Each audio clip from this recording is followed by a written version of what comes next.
Hello and welcome back to the Burnt Pancakes podcast. I am your host, Katie Fensky. And for all you new listeners, I am here to remind moms that everyone burns their first pancake. We're all learning this motherhood thing as we go. Today, I'm sitting down with Alaina, and she is a therapist, self-care advocate, but also a mom of two. She's going to talk to us a little bit about her journey in finding her passion, prioritizing self-care, and how gratitude can change your life. This is a really great, inspiring conversation, so I cannot wait for you to join us. Alaina, welcome to the podcast. Thank you for having me. Oh, I love having you. You have been in the back of my mind, like, I need to get her on. You're I need so to have sweet. you come on. So why don't you start by telling us how old your kids are and what you do for a living? Yeah, so I have two kids. I have one that just turned 6, my baby. Oh, that's a big one. It is. Is he in kinder right now? So The the girl. girl. So my little Sage just turned 6 and she's in kindergarten, which is crazy. That's a big one. Okay. And then I have an almost 9-year-old, a boy. So, And then I'm a psychotherapist. So I'm a marriage and family therapist, and I see adults and teens and everything in between. You're helping everyone. Well, so I met you through a friend I think it was about a year ago. Mm-hmm. So then I started following you on Instagram. And one thing I love is just, social media can have so many negative, things. I feel like I follow you because I get inspiration. And I just between your teen information and just your, how you help moms and help women with self-care. I love that. I love that. Thank you. Okay. So our topic today is, helping moms show up for themselves while in motherhood. So we can talk about this for days. We're Because gonna this be is here a while. something, my oldest is now 9. Okay. And I feel like I'm just now learning how important this is. Oh, yeah. Yeah. So what do you have to say about moms showing up for ourselves? Everything in between. It didn't come naturally to me. So some people think because of what I do for a living that it makes it easy for me because I know all the tools. But I would say that it's the opposite. Wow. Yeah. It's the opposite. And I would say a lot of us in this field. Did that surprise you? Motherhood surprised me. Me too. I was like, you know what? I have this background, I got this, and Yes. it's going to be, which was it totally rocked my world in all the best ways. But, Right. But no.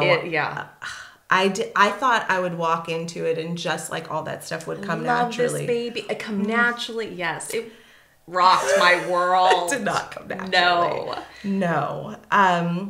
So yeah, kind of a little bit, I'll talk a little bit about my story with it is I didn't show up for myself well. And I did that for a lot of years, probably with my son and then my daughter when she was born, and I wasn't caring for myself. I had been eating emotionally and not taking care of my body. My job is to take care of other people. And so I poured a lot into others and poured a lot into my your kid children. and my daughter when she came and my husband and all of that. And then I totally neglected myself. And so I learned really the hard way. And it was till I had really a come to Jesus moment of I can't keep going. no, I was a shell of myself. Oh, wow. Yeah, because it feels like you have this baby and you have to give everything. Physically, mentally, Totally. Sleep you're giving up for this kid. And then I remember feeling guilty, I'm being selfish for wanting my old life back. Yeah. Or I feel selfish for wanting a little bit of me time. That mom guilt of I Yes. shouldn't feel this way. I'm a mom. I should give everything to my kids. Totally. But yeah, you go years with that. And what did that look like for you when you said you were not eating well? So I was not eating well. I later went on a journey of losing a bunch of weight, but it was mostly emotional weight. It was the amount of stress that I had in my body, and my cortisol levels were through the roof, that when I started just taking walks, practicing gratitude, we'll talk about that a bit, but just starting to care for myself and really be intentional about doing it.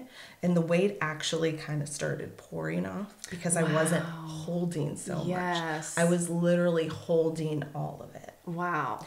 So that's one thing I noticed when my third was a baby. He kept waking up super early in the morning and it would make me so angry. I would get so angry.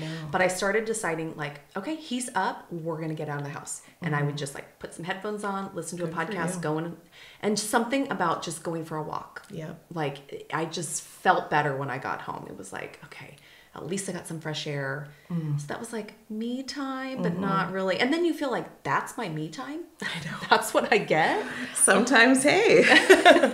Right. Yeah. So if you were thinking about like how moms can incorporate me time in their life to like continue to show up for themselves, what are some realistic ideas? Yeah.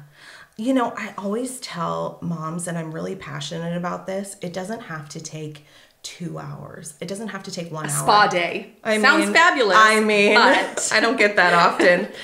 But I encourage women to show up for themselves every single day in some way. And you know what? That might look different on different days. Some days that's going to look like taking a nap because you are so tired and exhausted and your body just needs it. And not feeling guilty about that. Totally. Yeah.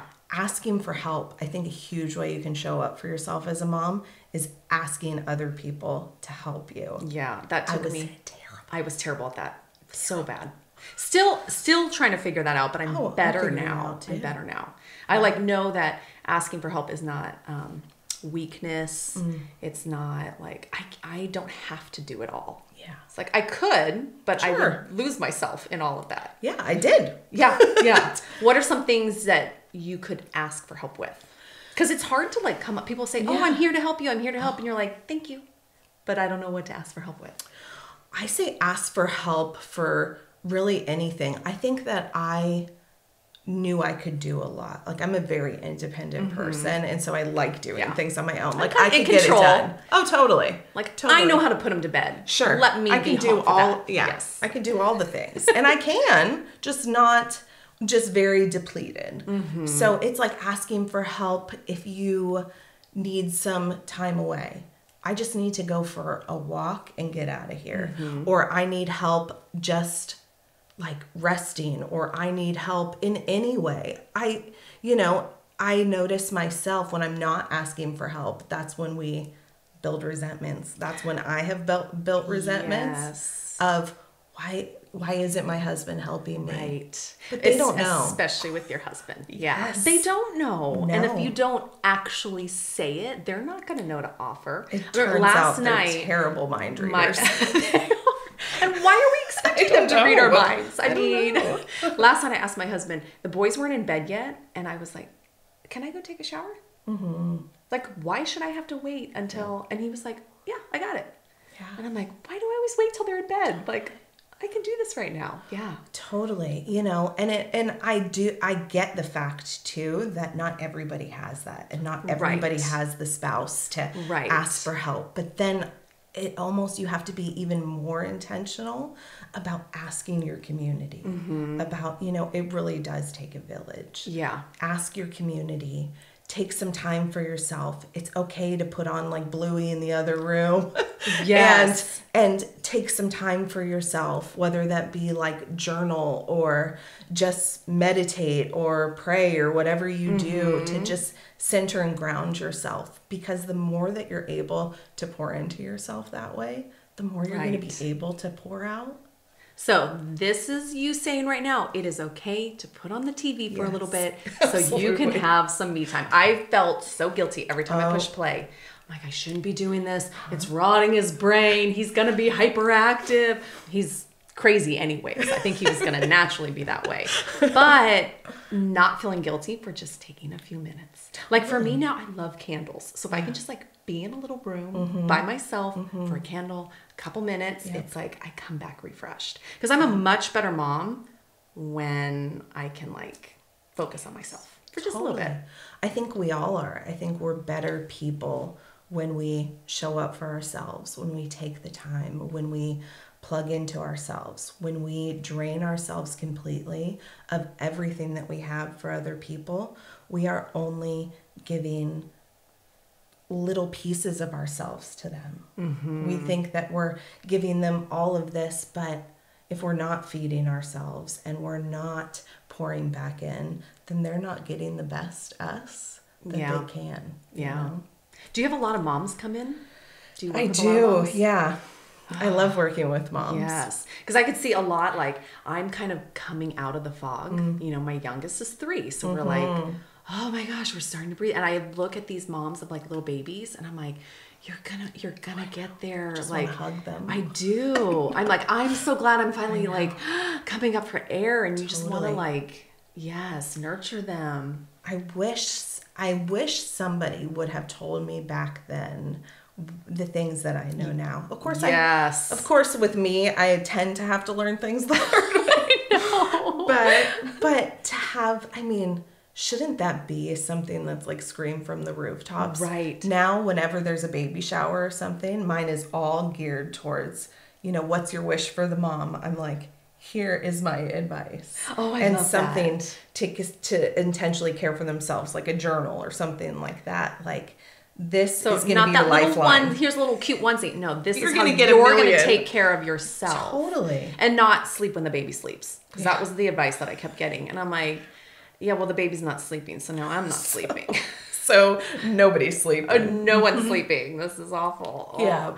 And it is hard in those early days. You don't have the time. You know, like there's very little time. And I wish I could say in just a couple years, like it feels a long way away, but in a couple years, you're going to have the time. You're going to be able to work out again. You're going to be able to, you know, mine is in preschool right now. Like, I have till 11:30. We can chat forever. That's amazing. I know. My kids are both in school now full time, which was... This was the first year? This was the first year. Whoa. And did your life just totally change? Oh my gosh. Okay, let's talk about this topic really quick. When your daughter started kindergarten, was your baby? Was it emotional? Was it like, I'm free, this is great? How did you react? No. I'm so curious. When my first started, I was like, hooray, he's in kindergarten. Yeah. I look at my third, I'm like, oh God, that's going to be different when he's like, yay, he's gone all day. But like, oh my God, he's gone all day. Yeah. Like, I'm not that mom anymore. It's like. Yeah, I know. But maybe it could be too. It's like, I am not a stay-at-home mom. My husband is a stay-at-home dad. So, oh, cool. Yeah. Oh, we'll have to have him on. I want to hear about that. I just met another stay-at-home dad yesterday. Interesting. We're meeting kind of more. At first, he was like, there's not a lot of guys to hang out with or that get it. Oh, I bet the park must be like... Yeah. And well, hey, cheers in our Starbucks. And women feel weird about like inviting him and the kids over. Yeah. They're like, I don't know if my husband would be into that. That's interesting. So yeah. Who did you meet today, honey? Exactly. Oh, funny. Okay, so you've also talked about like finding our passions. Yeah. What is a passion of yours that you are like finding right now? So I'm passionate. I think this subject is something that I'm so passionate about. I think because I've been there and because it hits so close to home, about showing up for yourself and following your dreams, not living in a place of just surviving. I lived in a place for different reasons of surviving for the better part of a decade.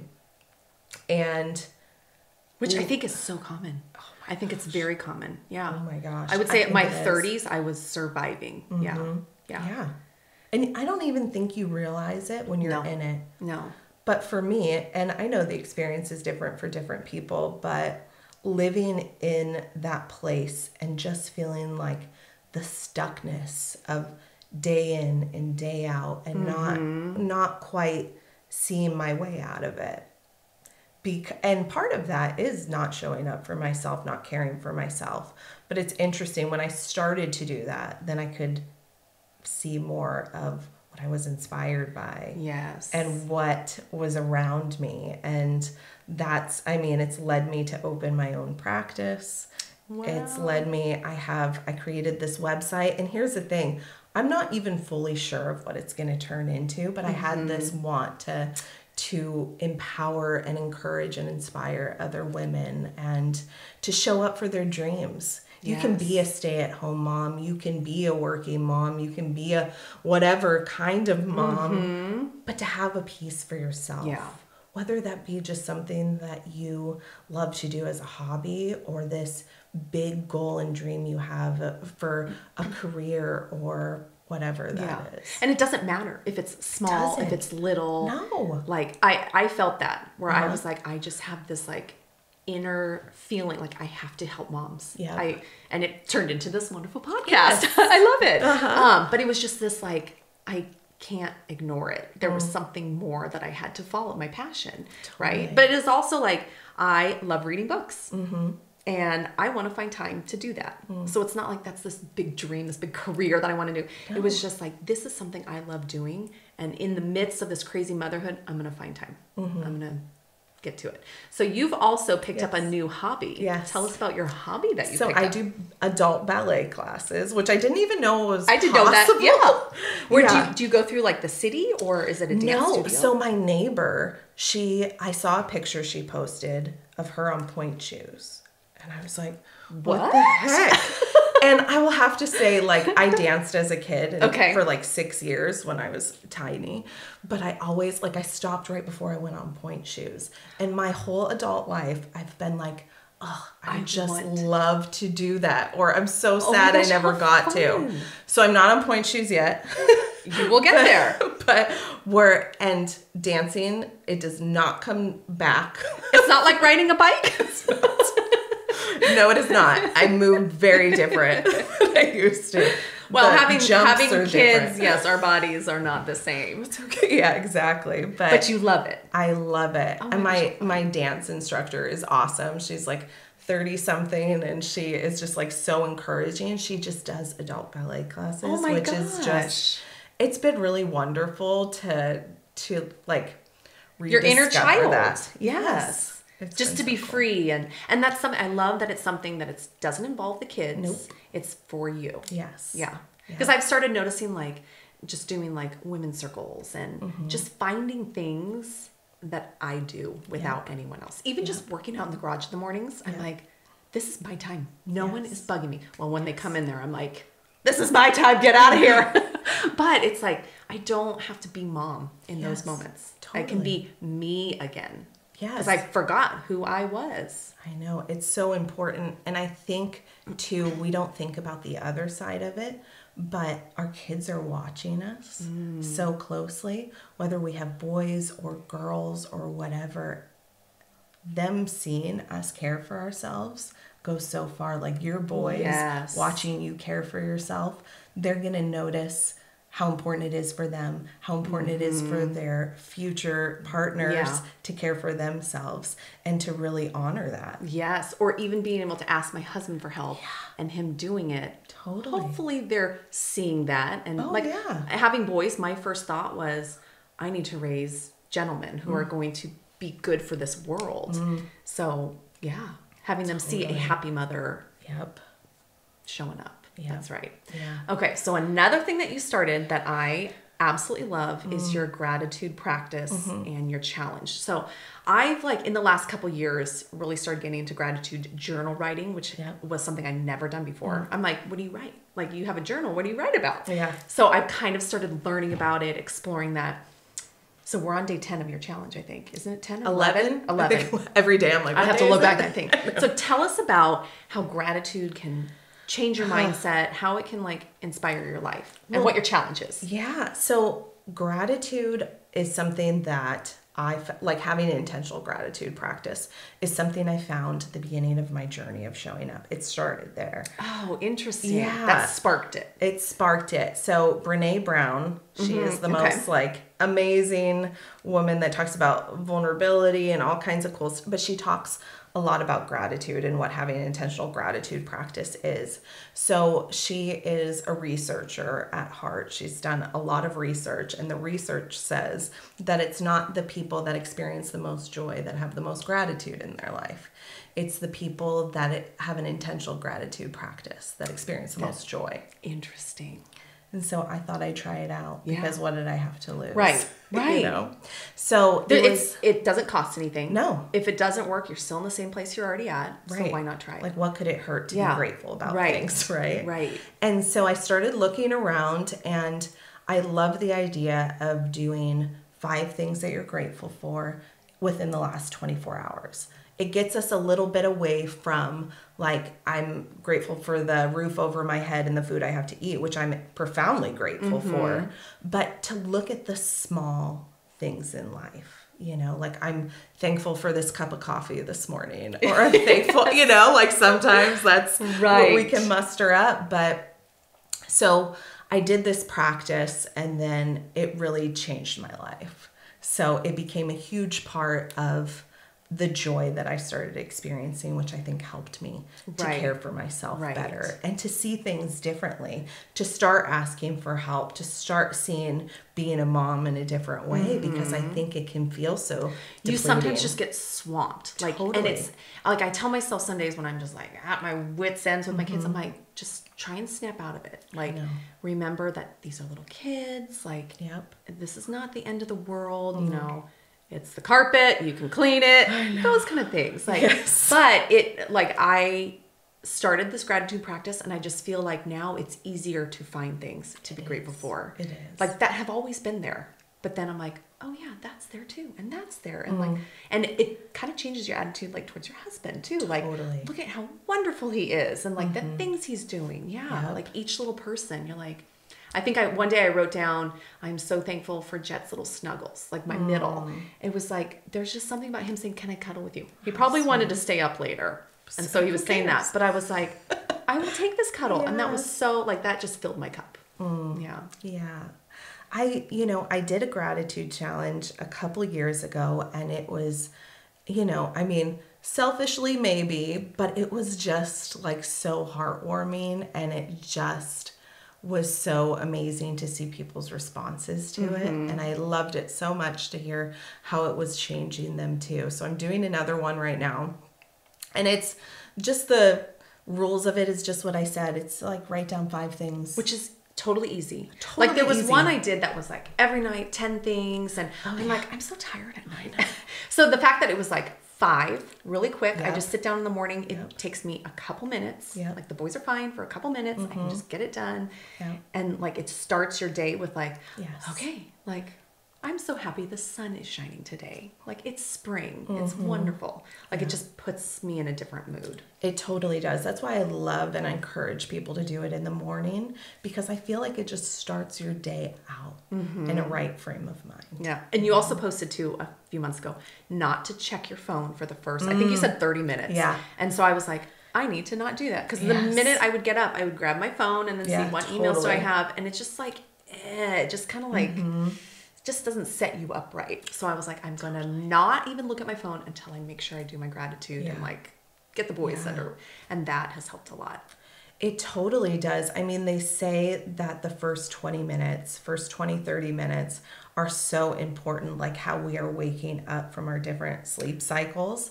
And it's also where we like retain the most information. It's when we're the most like creative with our ideas. Interesting. But yet we get on our phones. Right.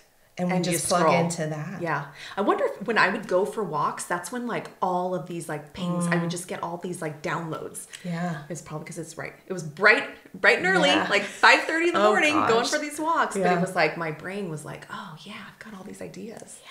It's amazing what happens when you start moving your body too. That was a big one for me. It's just walks. Right. And that's where like I had to forgive myself and say, I'm not doing those heavy duty boot camp workouts that I did love. Yeah. I just don't have the time for that anymore. Yeah. Or the energy. Like I was so tired. So now it's like, if I go for a brisk walk, that's fantastic. That's great. And it's good for your mind. And it's good for your emotional health. Right. Right. So good. Okay. If we wanted to find more about your gratitude practice, more about you, where can we find you? A couple places. Okay. So on Instagram, I'm sweet.beautiful.life. Okay. I'll make sure I put that in the show notes. Okay. And then I built a website kind of around the things that I share on there. So it's sweetbeautifullife.com. So proud of you, because I know what it's like putting together a website. When you see a good one, you appreciate it. So it's a very good one. Thank you. And then I have a therapy website. We'll put that in the notes. In the show notes. Yeah. Perfect. Oh, well, thank you so much. You have inspired me. I think in the next like 30 minutes before I pick up, I'm going to just take some me time. I'm going to do that. Sounds good. So thank you so much for coming on. Oh, no problem. Well, speaking of gratitude, I am so grateful for this space, for this podcast, and for all of you listeners that can just join me on this motherhood journey. It is so, so helpful to not be alone, to share all of my stories with all you, and I'm just beyond grateful for that. If you enjoyed this podcast, please share it with a friend, leave me a review, give me some stars so I can keep going on this thing. And check the description because I have started the Burnt Pancakes Mom Club over on Facebook. It's a Facebook group where any mom who feels like they are not doing a perfect job is welcome to join. So come find me over there and get ready because another Momversation's coming out next Friday, and I can't wait for you to tune in.